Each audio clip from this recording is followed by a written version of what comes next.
Assalamualaikum warahmatullahi wabarakatuh. Alhamdulillah, Allahumma sholli ala sayyidina Muhammadin wa ala alihi wa sahbihi ajma'in, amma ba'du.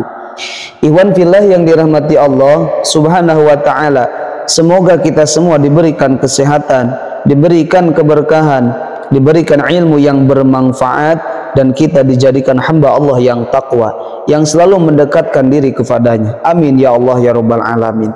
Alangkah baiknya ikhwan fillah kita tuliskan sholawat di kolom komentar agar kita mendapatkan ampunan dari Allah subhanahu wa ta'ala dan kita mendapatkan keberkahan dari Allah subhanahu wa ta'ala. Kita tuliskan Allahumma sholli ala sayyidina Muhammadin wa ala ali sayyidina Muhammadin.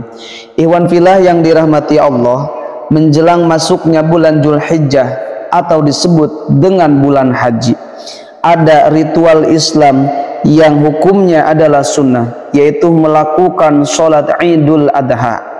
Setelah Idul Adha kita melakukan penyembelihan yang disebut dengan kurban.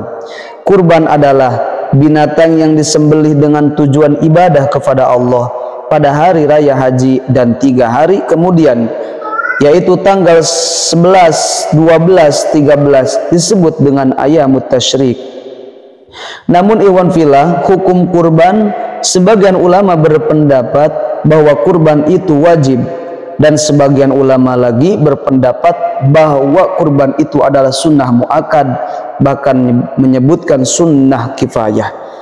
Namun alasan yang berpendapat bahwa kurban wajib itu pada firman Allah surah Al-Kautsar ayat 1 hingga ayat 2, yang artinya sesungguhnya kami telah memberi kepadanya nikmat yang banyak, maka dirikanlah sholat karena Tuhanmu dan berkurbanlah. Nah, kemudian yang berpendapat wajib itu didasarkan dengan hadis yang diriwayatkan oleh Imam Ahmad dan Ibnu Majah. Rasulullah sallallahu alaihi wasallam bersabda, "Man wajada sa'atan fala yudhi fala yaqrabanna musallana." Yang artinya Rasulullah sallallahu alaihi wasallam telah bersabda, barang siapa yang mempunyai kemampuan tetapi ia tidak berkurban, maka janganlah ia mendekati menghampiri tempat sholat kami. Hadis riwayat Imam Ahmad dan Ibnu Majah.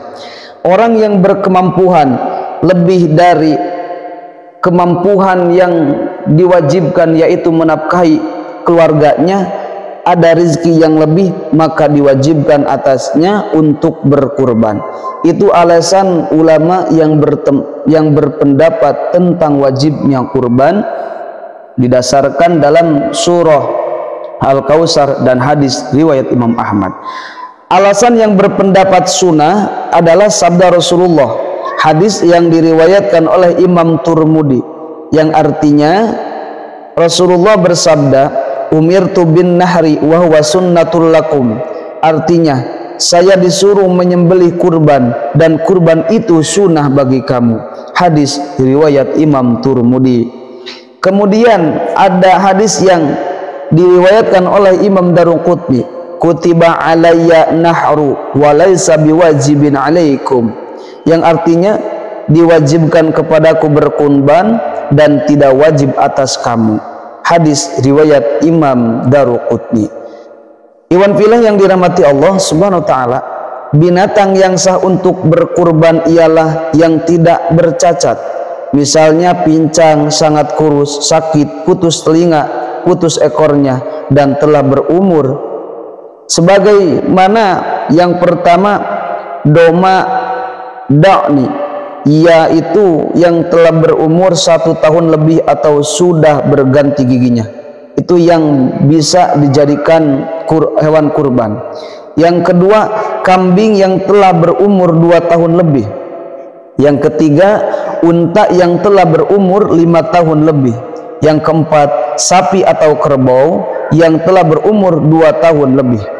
Namun ikhwan fillah, perlu kita ketahui, ternyata tidak sembarangan hewan kurban bisa dikurbankan. Ada ciri-ciri dan tanda-tanda hewan-hewan yang mana memiliki tanda ini tidak boleh dikurbankan karena kurbannya tidak sah. Namun sebelum itu ikhwan fillah, sebelum saya lanjut, yang belum menekan tombol subscribe untuk mendukung channel ABM ini bisa menekan tombol subscribe, like, komen, dan share untuk menyiarkan ilmu-ilmu Islam. Ikhwan fillah yang dirahmati Allah Subhanahu wa taala, diriwayatkan dari Bara bin Azib. Hadis ini diriwayatkan oleh Imam Ahmad dan dinilai sahih oleh Tirmizi.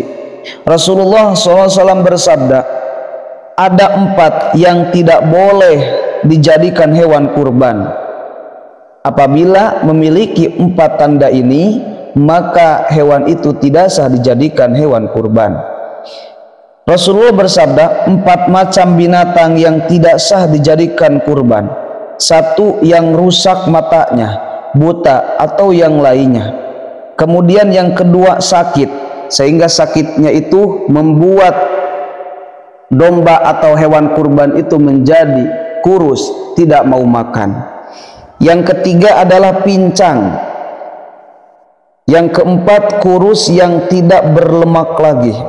Maka hewan-hewan itu yang memiliki tanda-tanda seperti itu tidak boleh dijadikan hewan kurban. Jika dipaksakan, maka kurbannya tidak akan pernah sah. Maka dengan itu, ketika kita membeli hewan kurban, telitilah.